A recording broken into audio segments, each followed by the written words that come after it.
Tuhan bersamamu. Inilah Injil suci menurut Yohanes.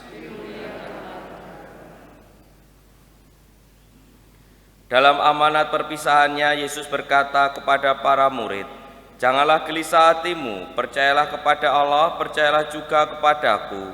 Di rumah Bapa-Ku banyak tempat tinggal. Jika tidak demikian, tentu aku sudah mengatakannya kepadamu. Sebab aku pergi ke sana untuk menyediakan tempat bagimu. Aku akan datang lagi dan bawa kalian ke tempatku, supaya di tempat aku berada, di situ pun kalian berada. Dan kemana aku pergi, kalian tahu jalan ke sana." Kata Thomas kepadanya, "Tuhan, kami tidak tahu kemana Engkau pergi. Bagaimana kami tahu jalan ke sana?" Kata Yesus kepadanya, "Akulah jalan, kebenaran, dan hidup. Tidak ada seorang pun dapat datang kepada Bapa selain melalui Aku." Demikianlah sabda Tuhan. Pak Romo, Bruder, Suster, Bapak Ibu, dan saudara-saudari yang terkasih dalam Tuhan, bacaan Injil pada pagi hari ini pasti dikutip ketika kita berbicara soal keselamatan dalam agama Kristen maupun agama Katolik. Pasti dikutip perkataan Yesus yang menyatakan, "Akulah jalan, kebenaran, dan hidup. Tidak ada seorang pun dapat datang kepada Bapa selain melalui Aku," menjadi landasan bagaimana seseorang dapat memperoleh keselamatan dalam Kristus.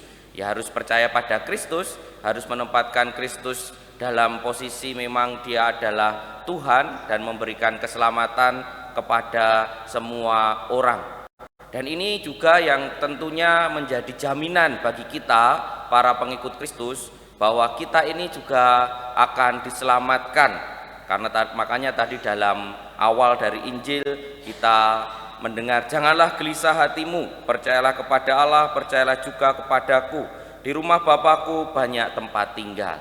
Itu merupakan jaminan bahwa kita akan selamat ketika kita menjadikan Kristus sebagai jalan, kebenaran, dan hidup. Dan itulah iman kita. Dan tentu masing-masing kita di sini meyakini itu semuanya. Dan kalau ditanya pengen selamat atau tidak, semuanya itu pasti pengen selamat, pengen pasti. Entah selamatnya itu dalam arti selamat kekal, berarti masuk kerajaan surga, atau di dunia ini kan juga tetap pengen selamat, tidak ingin celaka dan lain sebagainya. Yaitulah yang perlu kita renungkan terus menerus, apakah kita memang menempatkan Kristus sebagai jalan, kebenaran, dan hidup. Apakah jaminan keselamatan yang sudah diberikan kepada kita oleh Kristus itu kemudian kita hayati dalam kehidupan kita. Seringkali kita mendengar berbuat baik biar mendapat surga, berbuat sesuatu yang baik untuk sangu begitu. Kalau dalam teologi yang kemudian dikembangkan soal keselamatan ini, kita bukan berbuat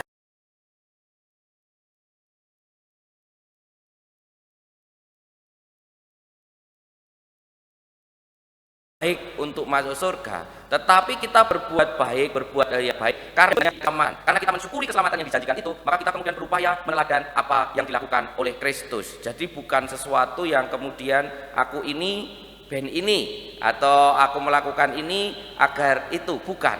Karena kita sudah diberi jaminan keselamatan, maka kita perlu menjadi orang-orang yang sungguh-sungguh menunjukkan bahwa kita adalah orang-orang yang memang sudah layak untuk diselamatkan oleh Kristus sendiri. Maka tadi pertanyaannya adalah, apakah saya sudah menempatkan Kristus sebagai jalan, kebenaran, dan hidup? Sederhananya, apakah Kristus ini menjadi pusat hidup kita? Apakah kemudian Kristus ini menjadi inspirasi bagi kita dalam kehidupan kita sehari-hari? Atau hanya sekedar ya aku percaya Kristus, tetapi tidak kemudian berusaha mendekatinya dan terus-menerus menghidupi semangatnya? Maka ajakan gereja itu kita semua diajak menjadi apa? Menjadi alter Kristus, menjadi Kristus yang lain. Ya tidak mudah, ini Kristus yang mau kita teladani, tetapi apakah kita terus mengupayakan menjadi menyerupai Kristus sendiri dalam hidup kita sehari-hari? Jangan sampai iman kita hanya menjadi iman yang kosong, percaya tetapi tidak berupaya menjadikan Kristus sebagai teladan sendiri. Kita hening sejenak untuk bertanya pada diri kita masing-masing.